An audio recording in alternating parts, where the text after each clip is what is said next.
आप take your seat Sanjay ji. No, मैं उनको भी कह रहा हूँ, आपको भी कह रहा हूँ, आप बैठ जाइए। और अल्टरनेटिव अरेंजमेंट समय से पहले किए गए होते तो आज इतनी बुरी हालत नहीं होती। ये जनता को उकसाने का काम कर रहे हैं, इस विषय को उठा करके वो देश में खलबली लाने के प्रयास करते हैं। We, my party, the All India Trinamool Congress, is walking out for the day. तो ये संकट भारत के ऊपर आपने लाया है, ये आया हुआ संकट नहीं है। किसी और को भी धन्यवाद देना चाहिए कि नहीं, मैं माननीय मंत्री जी से जानना चाहता हूं। संसद में हंगामा तो रोज का काम है, पर आज कुछ काम भी हुआ। बजट सत्र के दूसरे फेज में सोमवार को लोकसभा में पहली बार प्रश्नकाल बिना किसी हंगामे के पूरा हुआ, यानी सवाल पूछे गए और उसके जवाब भी मिले। मगर सिर्फ काम हो ऐसा मुमकिन है? बिल्कुल नहीं। तो आरोप भी लगे, तंज भी चले, प्रधानमंत्री की विदेश नीति पर सवाल उठे तो सिलेंडर पर सरकार को विपक्ष ने जमकर घेरा। अखिलेश यादव ने मजे लिए सो अलग, राज्यसभा में वॉकआउट भी देखने को मिला। पर क्यों, यही सब बताएंगे, समझाएंगे। नमस्ते, मैं सौरभ त्रिपाठी हूं, आप देख रहे हैं संसद से जुड़ा हमारा रोजाना का शो संसद की बात। चलिए शुरू करते हैं लोकसभा से। बजट सत्र के दूसरे फेज में आज पहली बार लोकसभा की कार्रवाई बिना किसी हंगामे के शुरू हुई। प्रश्नकाल चला और कई अहम सवाल भी पूछे गए। एनसीपी एसपी सांसद सुप्रिया सुले ने डेट रिकवरी ट्रिब्यूनल यानी डीआरटी में लंबित मामलों पर मुद्दा उठाया। उन्होंने कहा कि देश भर में करीब 2.5 लाख से ज्यादा मामले लंबित पड़े हैं और ट्रिब्यूनलों में कर्मचारियों की भारी कमी है। सवाल साफ था, अगर स्टाफ ही नहीं होगा तो न्याय कितनी जल्दी मिलेगा। And most 75% of the pending cases, as I mentioned earlier, are between 20 lakhs and 1 crore. And total amount of 2.5 lakh cases are pending. And 60,000 new cases are filed annually, madam. इसका जवाब देते हुए वित्त मंत्री निर्मला सीतारमण ने कहा कि सरकार इस पेंडेंसी को कम करने के लिए लोक अदालतों और विशेष डीआरटी बेंचों की व्यवस्था कर रही है ताकि लंबित मामलों का जल्द निपटारा हो सके। सुनिए। Two-pronged strategy is that the banks and the financial institutions are also encouraged for disposal of cases through alternate dispute resolution mechanism, that is like Lok Adalat and so on. So that is the status. But इसके बाद TMC सांसद कीर्ति आजाद ने खेलों की तैयारी को लेकर सरकार से सवाल पूछा और उन्होंने स्पोर्ट्स अथॉरिटी ऑफ इंडिया में खाली पड़े पदों, खेलों के कम बजट और 2026 के आगामी ओलंपिक के लिए भारत की तैयारियों पर गंभीर चिंता जताई। देखिए कि स्पोर्ट्स अथॉरिटी ऑफ इंडिया में 45% जो अधिकृत पोस्ट हैं वह रिक्त पड़े हैं, जिसमें खेलों की वैज्ञानिक पढ़ाई और प्रशिक्षण के स्थान अधिक हैं। पार्लियामेंट कमेटी जो स्पोर्ट्स पर है उसने भी साई के लो बजट जो केवल 38 करोड़ रुपया है उसकी आलोचना की है। भारत 2026 में विश्व के सबसे बड़े खेलों का यानी ओलंपिक्स की मेजबानी करने वाला है। ऐसे में भारत की तैयारी शून्य के बराबर है। सरकार इसके लिए कितना गंभीर है और क्या कर रही है। इसी बीच प्रश्नकाल के दौरान एक हल्का फुल्का पल भी आया जब संस्कृति मंत्री गजेंद्र सिंह शेखावत गौतम बुद्ध के अवशेष और रत्न भारत लाए जाने पर धन्यवाद दे रहे। तभी समाजवादी पार्टी के प्रमुख अखिलेश यादव ने चुटकी लेते हुए कहा, सांसद जी धन्यवाद देने में इतनी कंजूसी क्यों कर रहे हैं? और बस सदन में हल्की हंसी की लहर दौड़ गई। देखिए। धन्यवाद में कंजूसी क्यों? क्या माननीय मंत्री जी को और माननीय सांसद जी को किसी और का भी धन्यवाद देना चाहिए कि नहीं देना चाहिए जब भगवान बुद्ध के इतना पुरानी लौट के आई है? किसी और को भी धन्यवाद देना चाहिए कि नहीं, मैं माननीय मंत्री जी से जानना चाहता हूं। लेकिन जैसे ही प्रश्नकाल खत्म हुआ, राजनीति वापस अपनी रफ्तार में लौट आई। कांग्रेस सांसद के सी वेणुगोपाल ने 8 सांसदों के निलंबन का मुद्दा उठाया। इस पर स्पीकर ओम बिरला ने साफ कहा कि सदन के फैसलों पर सदन में चर्चा नहीं की जाती। देखिए। This house was witness to so many agitations, not one day. So at least a decision should be taken. सदस्य, आप वरिष्ठ सदस्य हैं, 1 मिनट मैंने इनकी व्यवस्था दे दूं। सदन के निर्णयों पर कभी सदन के निर्णयों पर कभी सदन में चर्चा नहीं होती। इसके बाद लोकसभा में रेलवे की अनुदान मांगों पर चर्चा शुरू हुई। चर्चा के दौरान समाजवादी पार्टी के सांसद धर्मेंद्र यादव ने सरकार पर तंज कसते हुए कहा कि मौजूदा सरकार के भाषण और योजनाओं का मुकाबला कोई नहीं कर सकता, लेकिन जमीन पर हालात अलग हैं। उन्होंने कहा कि उत्तर प्रदेश की जनता मौजूदा रेल बजट से खुश नहीं है और हर साल बजट में कटौती की जा रही है। देखिए। हालांकि ये वर्तमान सरकार की घोषणाएं और भाषण का कोई मुकाबला ना शायद कर पाया ना कोई आगे कर पाएगा। लेकिन सभापति जी, जहां बढ़ चढ़ के उत्तर प्रदेश के बारे में बीजेपी के लोग बातें करते हैं, स्वयं देश के प्रधानमंत्री जी तीसरी बार उत्तर प्रदेश की जनता के बीच से चुन के गए, वहीं इस रेल बजट को देखने के बाद उत्तर प्रदेश की जनता बहुत निराश है सभापति जी। दिन ढलते ढलते स्पीकर ओम बिरला को एक और कदम उठाना पड़ा। सदन में पोस्टर और तख्तियां दिखाने को लेकर उन्होंने सभी दलों के फ्लोर लीडर्स की सर्वदलीय बैठक बुलाई ताकि संसद का कामकाज बिना रुकावट के चल सके। अब जरा सदन के बाहर का हाल भी सुन लीजिए। आज सदन के अंदर से ज्यादा बाहर राजनीति गर्म दिखी। कांग्रेस सांसद प्रियंका गांधी वाड्रा ने हाल ही में घोषित चुनाव शेड्यूल को लेकर सरकार पर निशाना साधा। उन्होंने कहा कि चुनाव की तारीखें जिस तरीके से तय होती हैं, उससे लगता है कि सब कुछ बीजेपी की सुविधा के हिसाब से होता है। सुनिए। कुछ चुनावों से जो डेट आते हैं और दिए जाते हैं और जिस तरह से फेज बनाए जाते हैं, वो सब मुझे तो लगता है कि भाजपा के कन्वीनियंस से बनते हैं। वहीं समाजवादी पार्टी के अध्यक्ष अखिलेश यादव ने एलपीजी के मुद्दे पर सरकार को घेरा। उन्होंने कहा कि आज हालात ऐसे हैं कि कई घरों में गैस सिलेंडर का इंतजार करते हुए बच्चों को खाना तक नहीं मिल रहा। सुनिए। किसी योगी से हम उम्मीद नहीं कर सके वो झूठ बोलें, और जो लोग विश्व गुरु बनना चाहते थे वो लोगों को लाइन में ना खड़ा करें। ये कोई पहली बार आम जनता लाइन में नहीं खड़ी हुई है। नोटबंदी रही हो, कोविड रहा हो, ऑक्सीजन के समय जो किल्लत आई वो, और आज एलपीजी के लिए हम खड़े हुए हैं। अभी नोएडा की जो तस्वीर आई है, माँ अपने बच्चे को खाना नहीं खिला पा रही है, वो इंतज़ार कर रही है कि गैस सिलेंडर कैसे मिलेगा। सुबह 4 बजे खड़े हो जा रहे हैं, दिन दिन खड़े हो जा रहे हैं। और सरकार की जिम्मेदारी बनती है कि जिस समय इन्होंने आश्वासन दिया कि हमारे पास कोई कमी नहीं है, तो वो उपलब्ध क्यों नहीं करा पा रहे? आखिरकार कारण क्या है? और फिर विपक्ष को इस तरीके से कहना कि विपक्ष के लोग कालाबाजारी कर रहे हैं। अरे कालाबाजारी कर रही है सरकार और सरकार में मिले हुए लोग। मैं अपने एक एक कार्यकर्ता से कहूँगा कि जहाँ जहाँ लाइन लगी है उसकी तस्वीर पार्टी कार्यालय को भेजी जाए। कम से कम सरकार तो जाने की लाइनें कहाँ लगी हैं।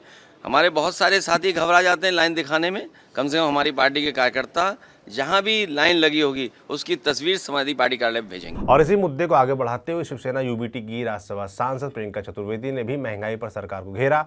उन्होंने कहा कि अखबारों की हेडलाइन ही बता रही है कि खाना कितना महंगा हो गया और कई लोग फिर से पुराने चूल्हों की तरफ लौट रहे हैं। सुनिए। आप रोज़ अखबारों की जो सुर्खियां हैं वो यही सुर्खियां हैं, कैसे खाना महंगा हो गया है। जो लोग ढाबा के खाने पे निर्भर होते थे वो लोग भी अब मजबूर हो गए हैं सिर्फ फल खाकर अपना दिन गुजारने के लिए। इतना सामने आ रहा है कि चूल्हा इस्तेमाल करने लगे हैं। इतना सामने आ रहा है, दिल्ली ने वो चूल्हा यूज़ करने की भी परमिशन दे दी। पहले AQI इफेक्ट हो रहा था, अब AQI इफेक्ट नहीं हो रहा है। अब चलते हैं राज्यसभा।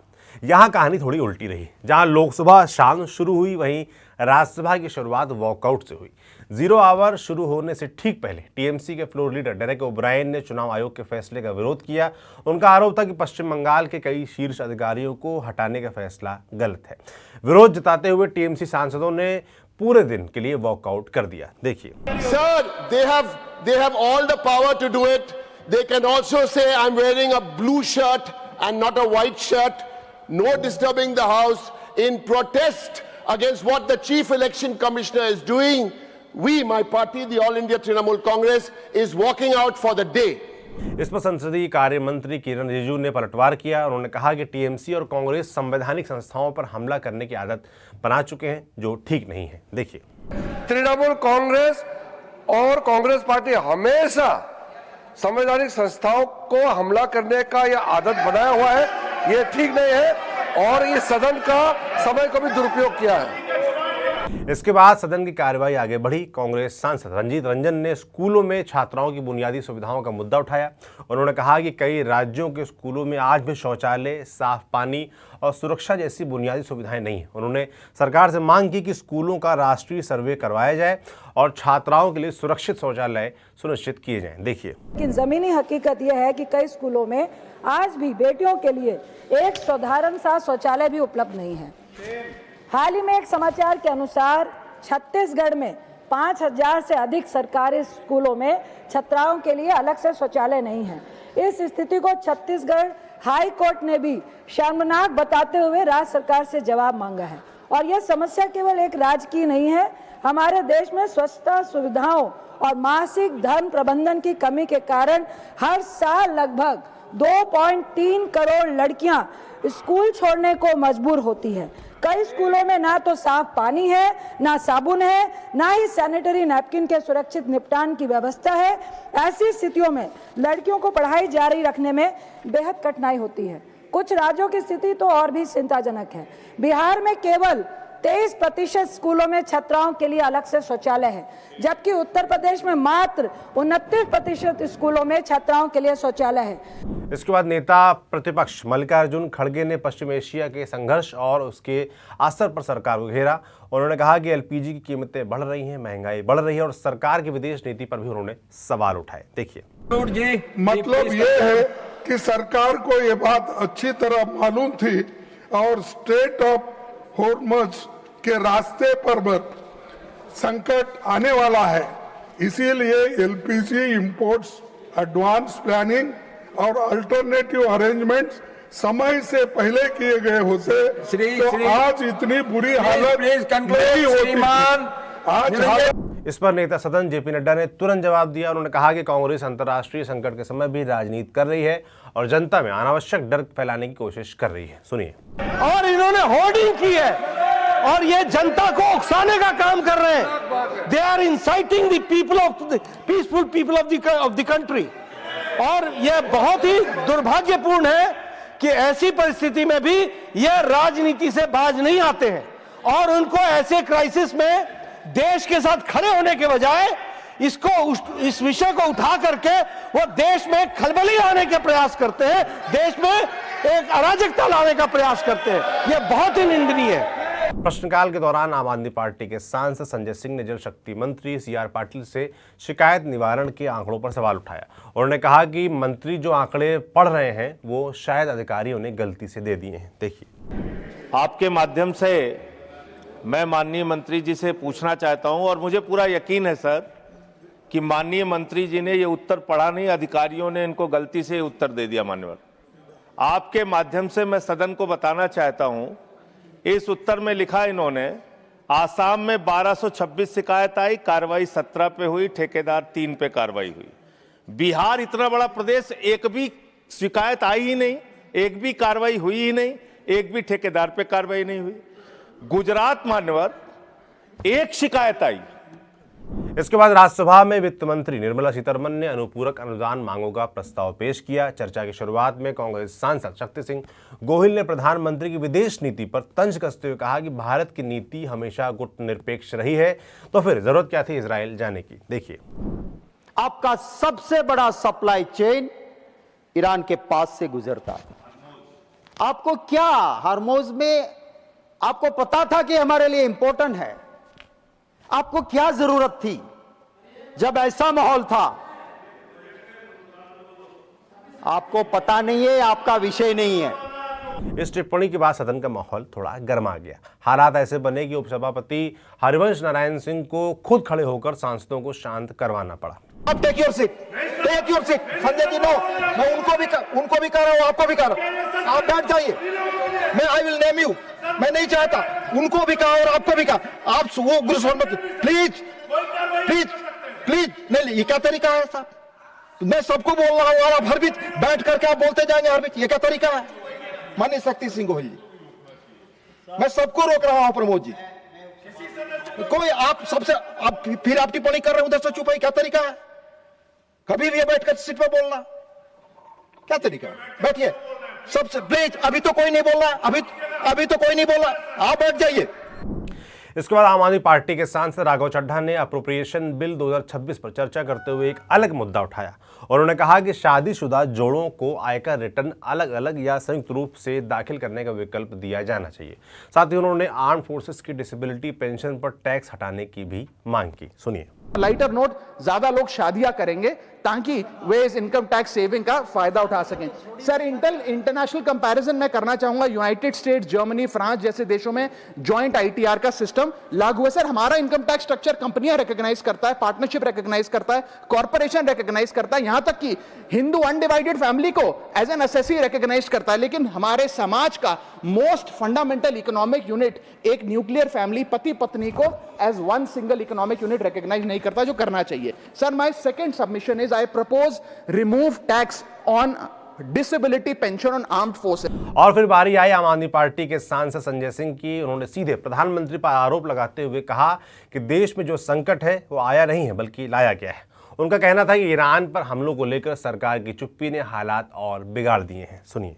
लेकिन भारत के प्रधानमंत्री खामेनेई की मौत पे खामोश रहते हैं। 160 स्कूली बच्चे मार दिए जाते हैं, खामोश रहते हैं। और इतना ही नहीं मान्यवर, ईरानी नौसेना को हमने अपने युद्धाभ्यास में बुलाया और जब वो नौसेना का जहाज वापस जा रहा था 100 नौसैनिक मार दिए गए ईरान के, अमेरिका के द्वारा। प्रधानमंत्री खामोश। हमारे मेहमान मारे गए, एक शोक संवेदना के शब्द हमने नहीं बोले। तो ये संकट भारत के ऊपर आपने लाया है, ये आया हुआ संकट नहीं है, मैं फिर से स्पष्ट करना चाहता हूं। दूसरा, तो कुल मिलाकर आज संसद में काम भी हुआ और राजनीति भी पूरी ताकत के साथ चली।